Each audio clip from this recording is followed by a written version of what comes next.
Namaste. Have you ever been completely sure about something and later realized you were wrong? Maybe someone did not reply to your message and immediately the mind said they are upset with me. Maybe someone spoke in a slightly different tone and the mind said, I have done something wrong. Maybe you walked into a room, saw someone quiet, and the mind said, they are judging me. And in that moment, it felt true.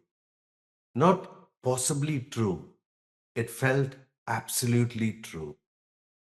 The body reacted, the breath changed, the chest tightened, the emotions became real. And yet later you discovered the person was simply busy or tired or distracted or dealing with something that had nothing to do with you.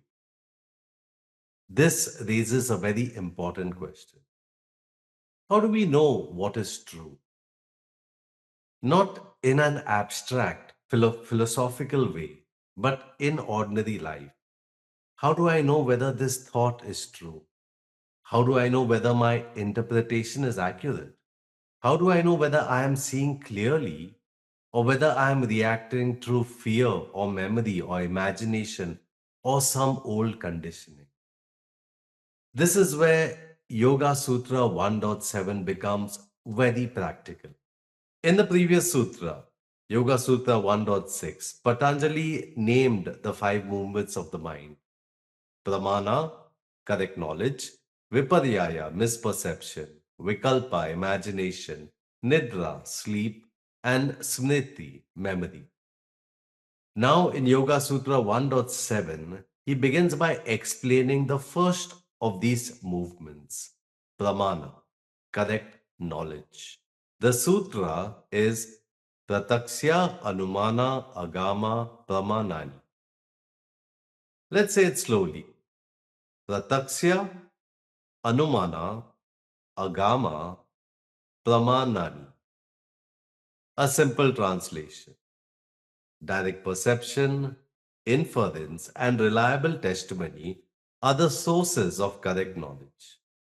In other words, Patanjali is saying that correct knowledge can come through three doors: what we directly perceive, what we reasonably infer, and what we receive from a reliable source. At first, this may sound technical, but this sutra is one of the most useful teachings for daily life because so much of our suffering comes from treating assumptions as facts. We think we know, but often we are just guessing. We are projecting, we are remembering, we are imagining. Our mind is filling in the gaps. And then we suffer, not because of what is actually happening, but because of what the mind has added to what is happening. Yoga Sutra 1.7 invites us to slow down, to ask, how do I know this? How do I know this? That one question can save us from so much unnecessary suffering. Let's begin with the word pramana. Pramana means correct knowledge or valid perception or reliable knowing. This is when the mind sees something accurately enough to guide wise action. If I see a stove is hot, I do not place my hand on it. If I hear someone clearly say, I need help, I respond. If I notice my body is tired, I rest. If I understand that a habit is harming me, I begin to change it. Correct knowledge matters because we act according to what we believe is true. If our knowing is clear, our action becomes wiser.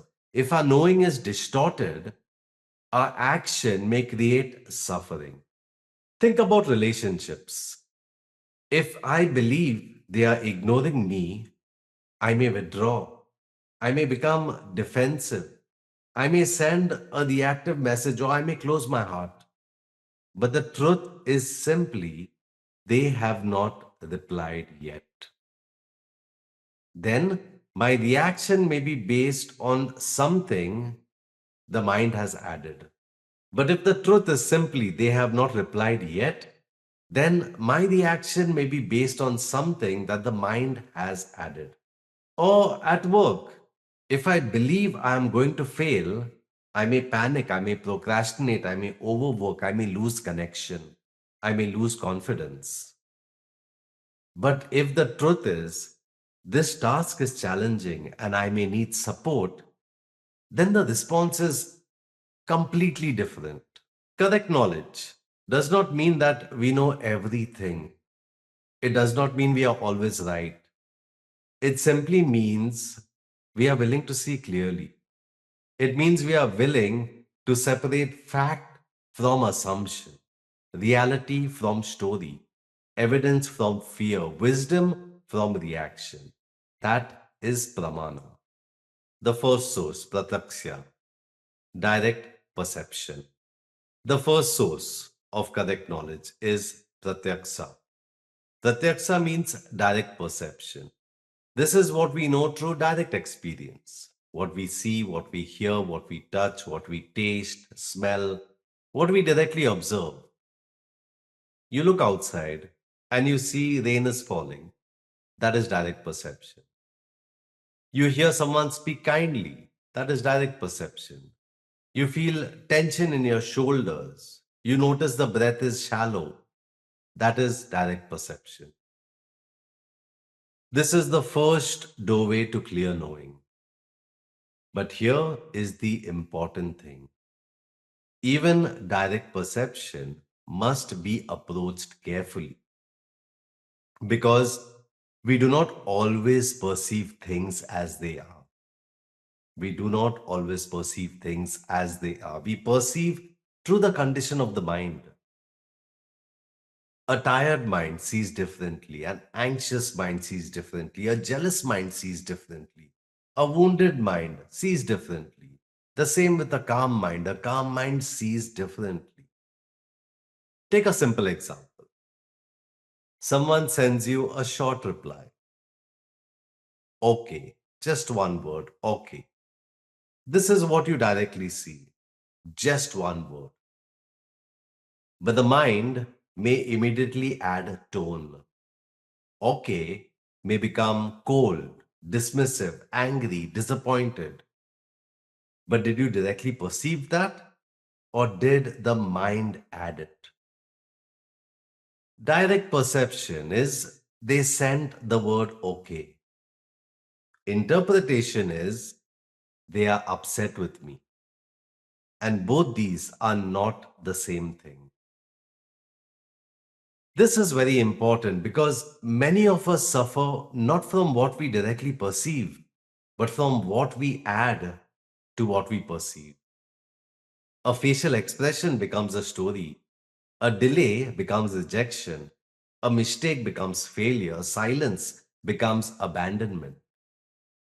Yoga Sutra 1.7 invites us to return to what is actually known. Before reacting, we can ask, what did I actually see? What did I actually hear? What is directly present? What has the mind added? This is the beginning of Pratyakṣa, direct perception. Careful seeing. Pratyakṣa is not only about the outer world, it also applies to the inner world. For example, you may directly notice there's tightness in the chest. That's direct perception. But the mind may add, this means something terrible is going to happen. That is interpretation. There is sadness present. This is direct perception. But the mind may add, I will always feel this way. Now that's a story. You may notice, I feel nervous before this conversation. That's direct perception.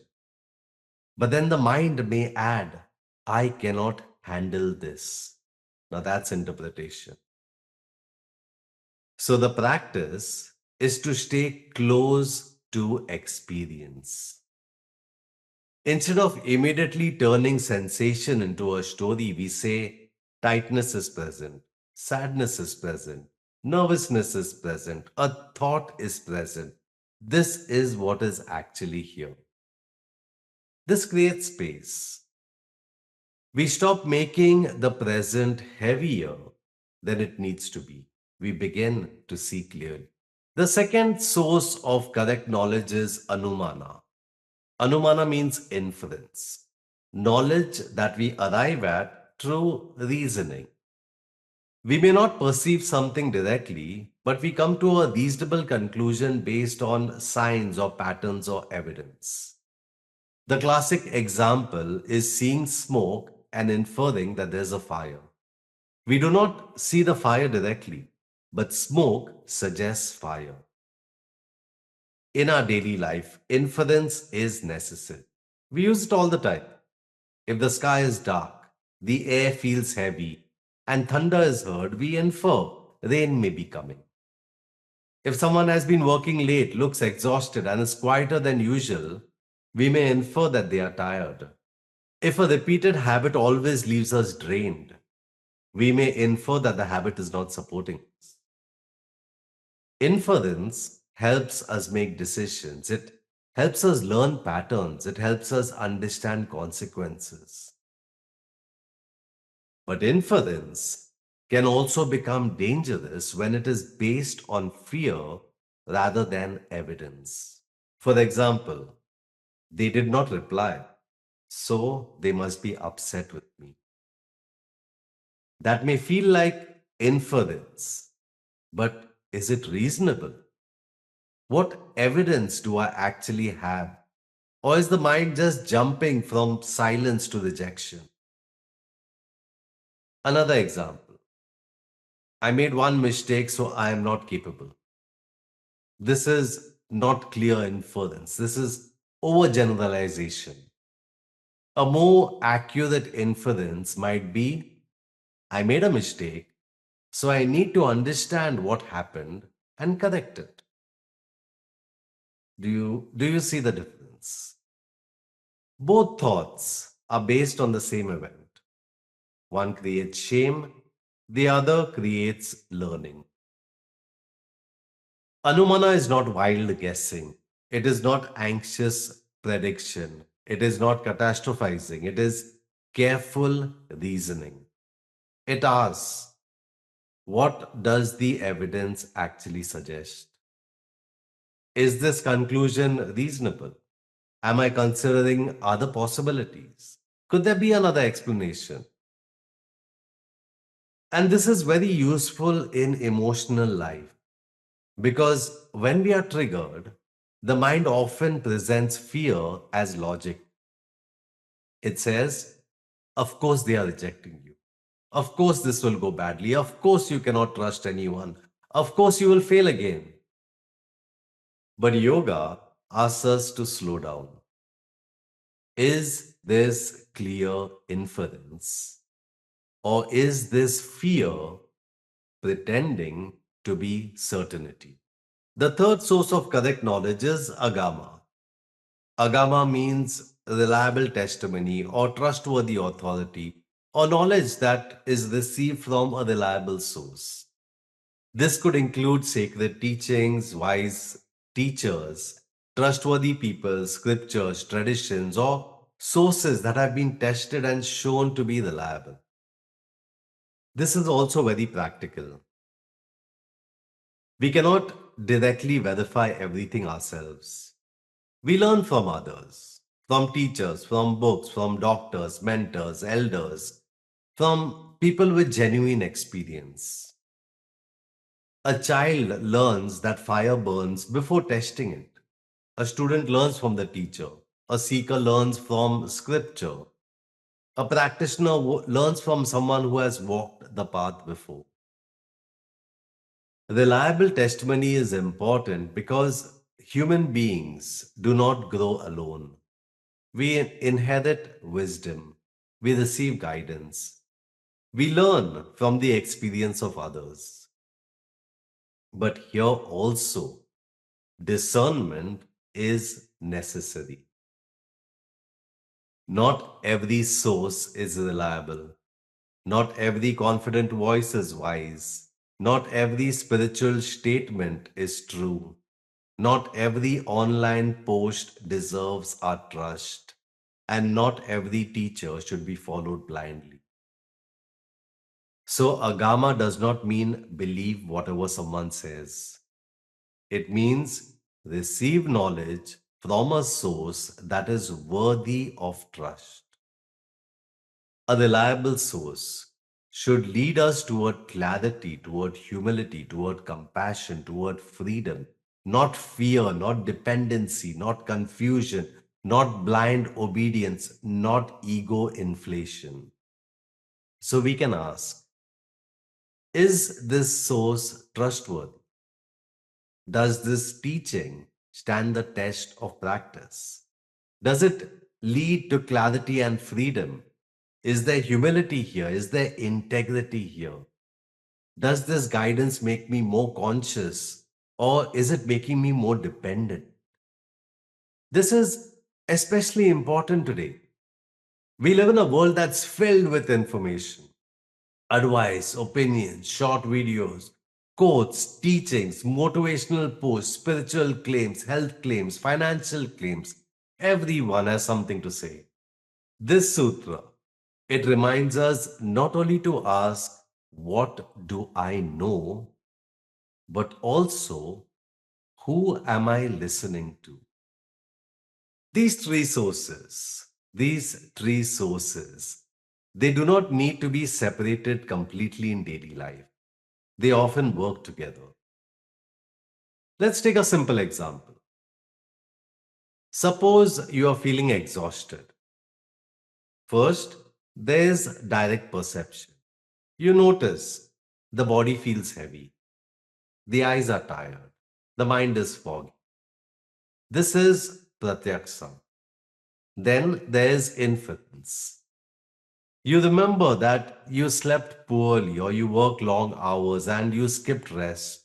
You infer, I may need recovery. That is Anumāna. And then there's reliable testimony. You remember that you have learned from trusted sources that the body needs rest, it needs sleep, it needs food, it needs hydration. That is Āgama. And together, these guide wise action. You rest, you eat properly, you reduce unnecessary strain, you listen to the body. This is correct knowledge becoming correct action. Now let's take a relationship example. Someone seems distant. Direct perception says they have replied less than usual. Inference says there may be something going on. But reliable wisdom says do not build a whole story without communication. And so the wiser response may be, I noticed you seemed quieter. I noticed you seem quieter. Is everything okay? And this is very different from reacting with accusation or with withdrawal or with resentment. Correct knowledge creates wiser action. The problem is that we often skip the process. Most of us, we skip the process. We move from stimulus to story very quickly. Someone does not reply, the mind says they don't care, and we believe it. Someone gives feedback, the mind says I'm being attacked, and we defend ourselves. A sensation appears in the body, the mind says something is terribly wrong, and fear grows. A memory returns, the mind says this will happen again, and so we close ourselves to the present. Yoga Sutra 1.7 gives us a way to slow this down. Before believing the mind, we ask, what do I directly know? What am I inferring? Is my inference reasonable? And what reliable guidance can help me see clearly? This is the movement from reaction to discernment. It is not always easy because the mind likes certainty, even painful certainty. Sometimes we would rather believe a painful story than sit in the discomfort of not knowing. They hate me, may feel terrible, but at least it feels certain. I do not know what they are feeling is more honest, but it requires patience. Yoga invites us into that patience. The patience to not know too quickly, the patience to wait for clarity, the patience to question our assumptions. And this sutra, Pramāṇa, it is especially important in modern life because today we are surrounded with so much information: news, social media, messages, opinions, advice, images, comments. The mind is constantly receiving impressions. And if we do not practice discernment, we become overwhelmed or misled. You see someone's life online and you infer they are happier than me. But what did you actually perceive? A photo, a caption, a selected moment. That is not the whole of their life. You read one comment and you infer everyone is judging me. But is that true? Or did one voice become the imagined voice of everyone? Or you see someone succeed and you infer, I am behind. But behind according to whose timeline? And this is why pramana matters. Correct knowledge, it protects us from unnecessary suffering, from living inside assumptions. It stops us, it helps us stop from worshipping every thought, from confusing the mind's story with reality. Here's a simple practice you can use in daily life. When a strong thought appears, especially one that creates an emotional reaction, just pause and ask three questions. The first one, what do I directly know? This brings you back to Pratyakṣa. What did I actually see? What did I actually hear? What is actually present in the body? What is fact? The second question, what am I inferring? Which brings you to Anumāna. What conclusion am I drawing? Is this conclusion reasonable? Is there enough evidence? Could there be another explanation? And the third, what reliable wisdom can guide me? This brings you to Āgama. What have I learned from trusted teachings? What would a wise teacher, mentor, or grounded friend remind me? What guidance leads me towards clarity, towards compassion, towards freedom? These three questions can interrupt many painful patterns. They can help us stop treating every thought as reality and can help us respond with intelligence instead of reaction. Yoga Sutra 1.7. Direct perception, inference, and reliable testimony are the sources of correct knowledge. This sutra teaches us that clarity is not accidental. Clarity can be practiced. We can learn to slow down, to observe carefully, to reason honestly, to listen wisely, to question assumptions, to seek trustworthy guidance, and to stop giving every thought the authority of truth. So this week, try asking, what do I actually know? What am I assuming? And what direction can reliable wisdom guide me toward? These questions bring the mind back from confusion to clarity. They help us live with more discernment, with humility, with freedom. In the next video, we will explore Yoga Sutra 1.8, where Patanjali explains misperception. What happens when the mind believes something that is not true? Thank you for listening. Namaste.